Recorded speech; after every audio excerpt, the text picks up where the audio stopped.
I'm Danielle Keller and I'm a hairstylist and I'm with Desire Company. I'm gonna show you a little curling iron technique. So I'm gonna hold my section out and I'm gonna use the curling iron straight up and down. And then I'm going to enter in the middle of the strand, not at the root. And open the clamp, scoot it down, turn. Open the clamp, move it down, turn. Now I'm leaving the ends out. Now when I release it, I'm gonna twist, twist, twist, twist, twist, and I'm turning the iron, okay? And now I'm gonna come out and I'm going to smooth the end as I come out. So now I have a smooth end.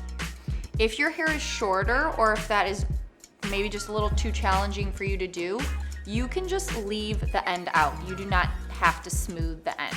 So if you're in, you can just come out of it and just let go. You don't have to smooth it.